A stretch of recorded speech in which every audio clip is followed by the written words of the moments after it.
Start.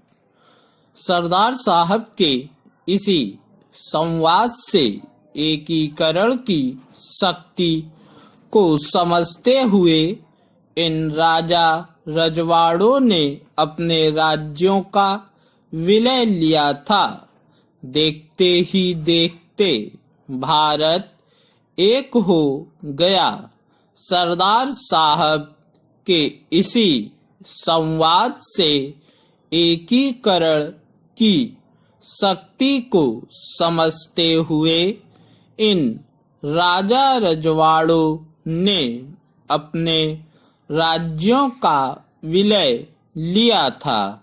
देखते ही देखते भारत एक हो गया। सरदार साहब के आह्वान पर देश के सैकड़ों राजा रजवाड़ों ने त्याग की मिसाल कायम की थी।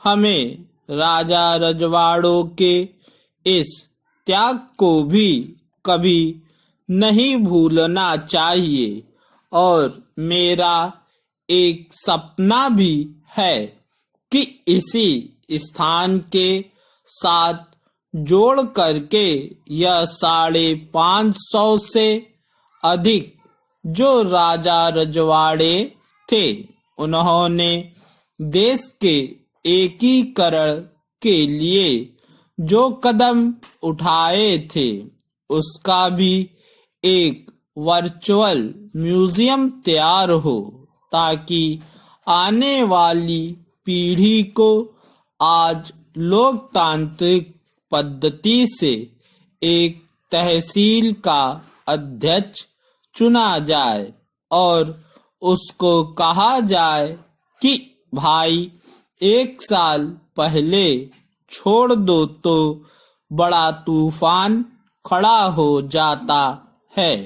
इन राजा महाराजाओं ने सदियों से अपने पूर्वजों की चीजें देश को दी थी। इसको हम कभी भूल नहीं सकते, उसको भी याद रखना होगा। साथियों, जिस कमजोरी पर दुनिया हमें उस समय ताने दे रही थी उसी को ताकत बनाते हुए सरदार पटेल ने देश को रास्ता दिखाया था। उसी रास्ते पर चलते हुए संशय में घिरा हुआ भारत आज दुनिया से अपनी शर्तों पर संवाद रहा है। दुनिया की बड़ी आर्थिक और सामरिक शक्ति बनने की तरफ हिंदुस्तान आगे बढ़ रहा है। यह अगर संभव हो पाया है तो उसके पीछे साधारण किसान के घर में पैदा हुए उस असाधारण व्यक्ति का, सरदार साहब का बहुत बड़ा योगदान था, बहुत बड़ा रोल रहा है।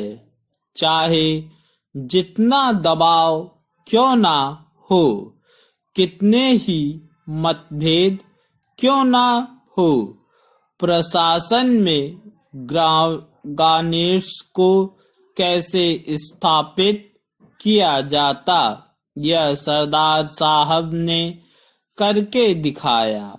कच्छ से लेकर कोहिमा तक,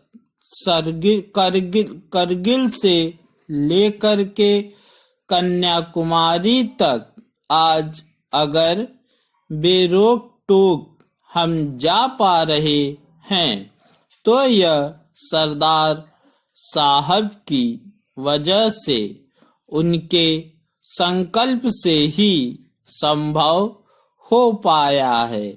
सरदार साहब ने संकल्प न लिया होता तो पल भर कल्पना कीजिए, मैं मेरे देशवासियों को झकझोरना चाहता हूँ। पूर्ण विराम। स्टार्ट।